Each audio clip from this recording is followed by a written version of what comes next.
Assalamualaikum warahmatullahi wabarakatuh. Perkenalkan, nama saya Fikri Dayat dari kelas 10 IPS 2. Dan di sini saya akan menjelaskan dan menerangkan fakta-fakta menarik mengenai virus corona. Setelah pesan-pesan berikut ini. Pertama, sumber corona. Pada tahun 2019 lalu, pemerintah Cina mengklaim bahwa negaranya terjangkit atau terserang dengan virus yang menyerang paru-paru. Tapi pemerintahnya mengklaim bahwa negaranya siap dan untuk menangani virus tersebut. Dan pada bulan Desember tahun 2019 lalu, virus tersebut mulai menyerang kembali dan bermutasi, lalu menyebar ke beberapa negara. Virus tersebut bernama New COVID-19. Pemerintah Cina pun langsung menyelidiki pasien-pasien yang terjangkit virus corona tersebut. Dan dari 40 pasien, di 28 antaranya memiliki kesamaan, yaitu sama-sama pernah ke pasar hewan yang berada di kota Wuhan, negara Cina. Pemerintah Cina pun langsung melockdown pasar hewan tersebut atau kota Wuhan tersebut agar penyebaran virus tidak semakin membludak. Bagaimana sih virus yang asalnya dari hewan tersebut dapat menular ke manusia? Ada fakta menarik yang mengatakan bahwa pasar hewan di kota Wuhan tersebut adalah pasar hewan yang masih fresh. Jadi kalau kita membeli hewan tersebut dan hewan tersebut itu langsung disembelih atau dipotong di tempat. Dan ada fakta yang menarik yang mengatakan juga bahwa hewan-hewan tersebut tersusun. Jadi susunannya tidak rapi. Jadi ada yang di atas misalnya kura-kura, di bawahnya kelelawar, dan di bawahnya anjing. Jadi kotoran-kotoran tersebut bermutasi dan menjadi suatu virus. Lalu bagaimana sih bisa menular ke manusia? Nah, dan hewan-hewan tersebut dipotong dan disembelih, mungkin kotoran atau darahnya mengenai penjual ataupun pembeli. Entah itu mereka setelah menyembelih itu langsung mengusap-usap mata, berjabat tangan, dan segala macam.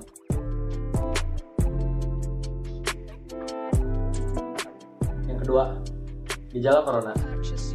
Dilansir dari artikel yang berjudul BBC News, di artikel tersebut mengatakan bahwa gejala corona dibagi menjadi 4 tahap. Yang pertama adalah inkubasi, mild, severe, dan kritikal. Kita bahas satu persatu.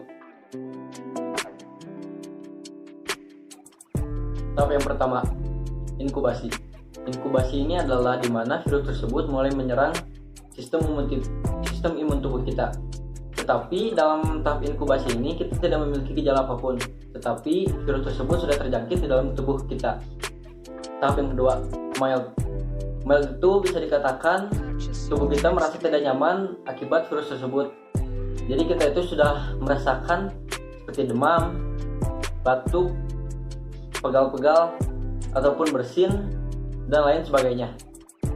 Dan ini tahap ketiga, tahap severe. Dan di tahap severe gini, virus corona itu mulai menyebar di seluruh tubuh kita dan mulai menyerang sistem paru-paru. Dan yang keempat adalah kritikal. Dan kritikal ini adalah sistem atau tahap di mana tubuh kita itu sudah tidak kuat menahan virus tersebut dan akhirnya meninggal. Yang ketiga, cara penularan. Cara penularan virus corona ini bisa dari kita itu menyentuh benda-benda yang sudah terjangkit virus corona, atau kita itu berdekatan dengan orang yang sudah terjangkit virus corona. Karena virus corona tersebut harus mempunyai benda atau media untuk dia bertahan hidup, seperti berada di kertas, aluminium, kardus-kardus. Dan virus corona itu ada tahap-tahapannya. Jadi di kardus itu berapa jam, di kertas itu berapa jam, di aluminium itu berapa jam. Jadi tidak semuanya virus corona itu dapat bertahan selamanya. Dan yang keempat, cara pencegahan.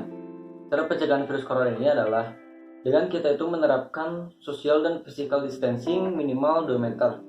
Dan terus berdiam diri di rumah, jaga kesehatan, jaga kebersihan, cuci tangan menggunakan sabun atau hand sanitizer, dan jika keluar rumah kita menggunakan masker.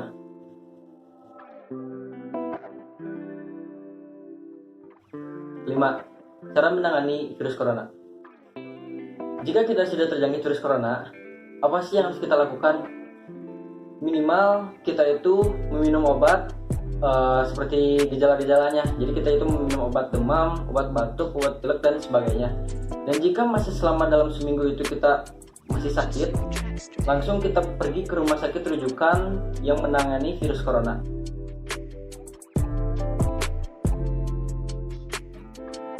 Mungkin itu saja informasi yang dapat saya sampaikan. Mohon maaf bila ada kesalahan. Wassalamualaikum warahmatullahi wabarakatuh.